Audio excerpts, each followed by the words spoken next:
रामायण। क्या आप जानते हैं कि भारत में बनी हुई इतनी सारी रामायणों में आखिर सबसे सही रामायण कौन सी है? क्या वो पुरानी वाली जिसे देखकर लोग टीवी के सामने अगरबत्ती जलाते थे, या फिर नई भव्य वीएफएक्स वाली आज फिर वो रामायण जिसमें पहली बार सीता की आंखों से पूरी कहानी दिखाई गई?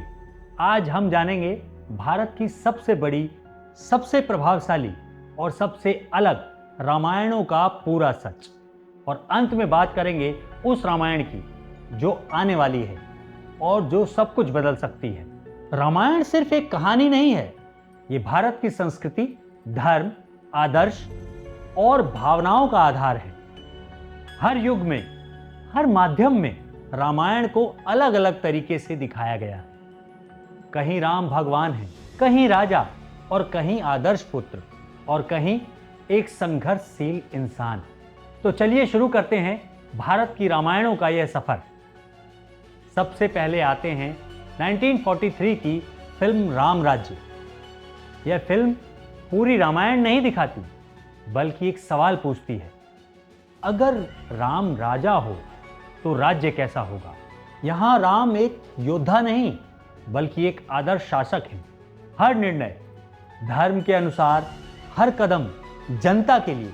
लेकिन आज के दर्शकों को यह फिल्म थोड़ी धीमी और थ्योरेटिकल लगती है, फिर भी यह रामायण को एक नई दिशा देती है।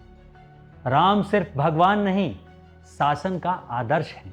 अब आते हैं 1961 की संपूर्ण रामायण पर। जैसा नाम वैसी फिल्म, यह पूरी कथा दिखाती है। वनवास, सीताहरण, युद्ध और रावण वध। इसकी खास बात है भक्ति। यह फिल्म आपको यथार्थ नहीं, एक दिव्य अनुभव देती है। लेकिन कैरेक्टर थोड़े सीधे साधे से हैं, कोई ग्रे शेड नहीं, सब कुछ साफ। राम अच्छे, रावण बुरा। फिर भी यह अपने समय की कंप्लीट सिनेमैटिक रामायण थी। अब बात उस रामायण की जिसने इतिहास को बदल दिया, रामानंद सागर की रामायण। 1987 का वह दौर, जब यह टीवी पर आई तो सड़कों पर सन्नाटा छा जाता था। लोग टीवी के सामने बैठते थे जैसे पूजा कर रहे हों। अरुण गोविल सिर्फ अभिनेता नहीं रहे, वो लोगों के लिए राम बन गए। दीपिका चिखलिया सीता बन गई। इस रामायण की ताकत क्या थी? ना वीएफएक्स था, ना ग्रैंड सीट थी, बल्कि श्रद्धा, सरल भाषा, धीमी गति, लेकिन गहरा असर। आज भी अगर कोई पूछे कि सबसे असली रामायण कौन सी है, तो जवाब आता है वही रामानंद सागर वाली। अब एक अलग दुनिया में चलते हैं, एनिमेशन की दुनिया। लीजेंड ऑफ प्रिंस रामा, यह भारत का और जापान का कोलैबोरेशन है। इसमें रामायण को एक कला की तरह दिखाया गया, हर फ्रेम एक पेंटिंग जैसा।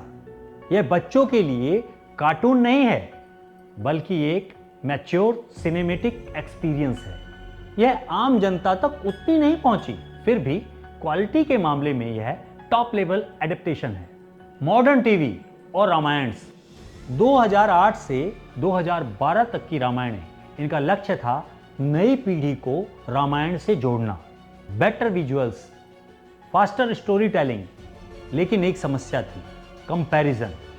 हर कोई पूछता था 1987 जैसी क्यों नहीं है, और यही वजह है कि ये वर्जन अच्छे होने के बावजूद लीजेंडरी नहीं बन पाए।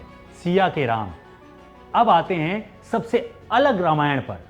सिया के राम, यह राम की कहानी नहीं, सीता की कहानी है। यह पूछती है सीता ने क्या महसूस किया। यहाँ मिथिला की दुनिया दिखती है, सीता की सोच, उनकी शक्ति। यह सिर्फ रामायण सिर्फ भक्ति नहीं, एक पर्सपेक्टिव है। कुछ लोगों को यह अलग लगी, लेकिन कई लोगों के लिए यह सबसे गहरी रामायण है। लव कुश। अब कहानी आगे बढ़ती है लव और कुश के साथ। यह रामायण का सबसे कठिन हिस्सा दिखाती है, सीता का वनवास, राम का द्वंद्व। यहां रामायण जीत की कहानी नहीं, बल्कि दर्द की कहानी बन जाती है। आदि पुरुष, अब बात करते हैं आदि पुरुष की। यह फिल्म बहुत बड़ी थी, बजट, वीएफएक्स, स्केल सब कुछ था, लेकिन एक गलती हो गई। रामायण को सिर्फ स्पेक्टिकल बना दिया गया। डायलॉग्स, कैरेक्टर, टोन फील सब कुछ डिस्कनेक्ट लगने लगा।